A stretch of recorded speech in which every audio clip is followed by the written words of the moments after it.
So hey guys welcome back to my channel. आज चाहिँ म रसमलाई बनाउँदैछु। रसमलाईको लागि चाहिँ दुध, सुगर, पिस्ता, स्याफ्रन, अलैची अन्त तपाईँले रोजको पत्ता पनि हाल्न सक्नुहुन्छ। अनि दुधलाई एउटा बलमा ट्रान्सफर गरिदिनुहोस्। मैले चाहिँ 1 kg युज गरेको छु। अब तपाईँले चाहिँ कति बनाउनुहुन्छ त्यसको अनुसार त्यही क्वान्टिटीको मिल्क युज गर्न सक्नुहुन्छ। अन्त ग्यासमा एउटा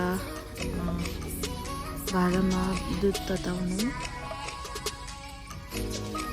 मजाले उम्लेपछि अन्त तपाईँहरूले यो दुध उमालिसकेपछि चाहिँ आधी दुध एउटा भाँडामा निकाल्नुहोस्। त्यो भरे डिप गर्नुको लागि, सोक गर्नुको लागि।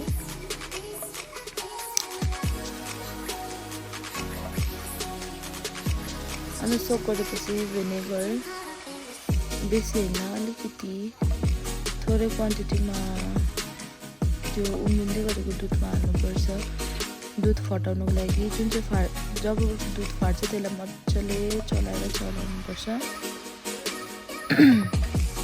त्यहाँदेखि यो दुध फाटिन्जेलसम्म हामी छोड्यौँ, उम्लिँदै गर्छ। त्यति बेलासम्म हामी अलैचीलाई ग्राइन्ड गरौँ। यसलाई चाहिँ मजाले चलाउनु। भिनेगर हालेर फाट्न थालिसकेको छ।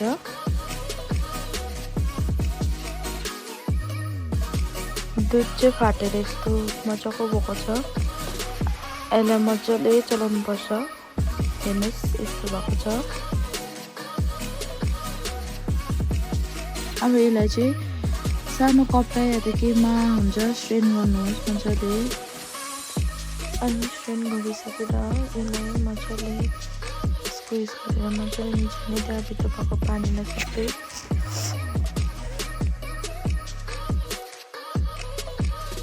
मजाले निचालेपछि चाहिँ यसरी बनिन्छ।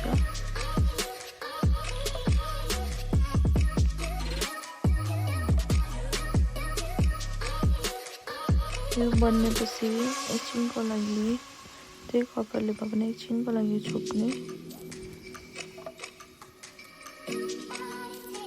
अनि छोपिसकेर बादमा यसलाई मजाले मुस्नुपर्छ। हातमा जबसम्म त्यसको बटर लाग्दैन तबसम्म मुस्नुपर्छ। अन्त मुसिसकेपछि चाहिँ यसरी मजाले टालिन्छ। अनि यसलाई चाहिँ यो टालेकोलाई सानो सानो तपाईँले कत्रो साइजको गर्नुहुन्छ त्यो साइजको हातमा अलिकति तेल लगाउनुपर्छ। तेल गऱ्यो भने चाहिँ हातमा टालिँदैन। अन्त मजाले गोलो बनिन्छ।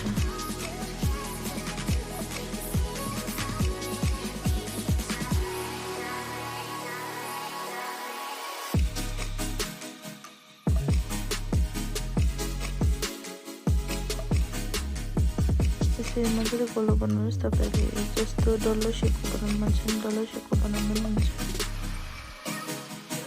यसलाई मजाले गोलो बनाएपछि एउटा भाँडामा पानी उम्लिँदै गरेकोमा त्यसमा चिनी हालेर मजाले उमाल्नुपर्छ। र मजाले उमालेपछि चाहिँ यो जुन चाहिँ डल्लो गरेको त्यो छ त्यसको चाहिँ मजाले उमाल्नुपर्छ लो फ्लेममा। यसरी मजाले उमाल्नुपर्छ।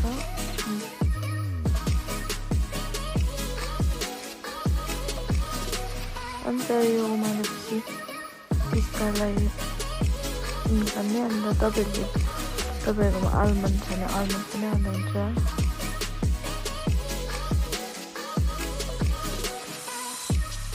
अन्त यसलाई सानो सानो पिस बनाउनुपर्छ।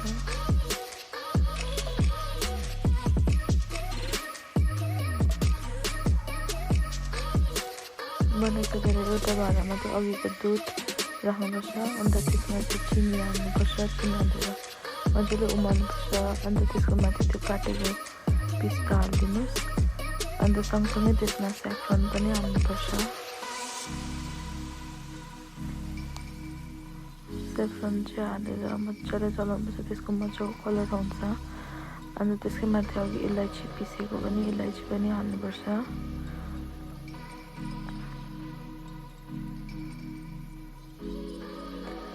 अन्त त्यो अघिको यसलाई अलिक सेलिनु दिनुपर्छ। अन्त यसलाई मजाले उमाल्नुपर्छ। त्यसरी ल्याएपछि एउटा बाउलमा हाल्नुहोस्। ध्यान गरेर हेर्नुहोस्, फुट्छ।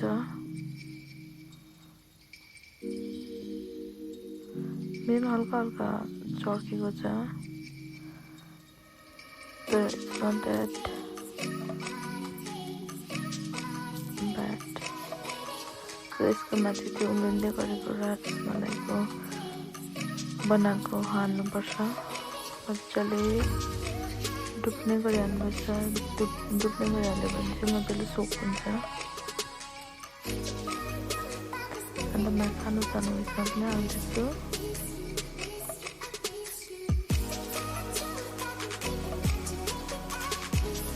अन्त यो जुन चाहिँ बोलमा हालेको छ त्यसमा चाहिँ रोजको पत्ता हालिदिने रोजको पत्ता हाल्यो भने रोजको पत्ताको टेस्ट पनि मिठो हुन्छ अन्त प्लस लुक्समा पनि राम्रो देख्छ अन्त यसलाई चाहिँ ओभरनाइट या त तपाईँहरूले बिहानै बनाएको छैन भने बेलुकासम्म फ्रिजमा हाल्नुहुन्छ त्यसले चाहिँ मजाले सोक गरेर भित्रसम्म पस्छ अन्त हेर्नु सक्नुहुन्छ नि यस्तो भएको छ अहिले त्यसको बाद मैले चाहिँ फ्रिजबाट निकालिसकेको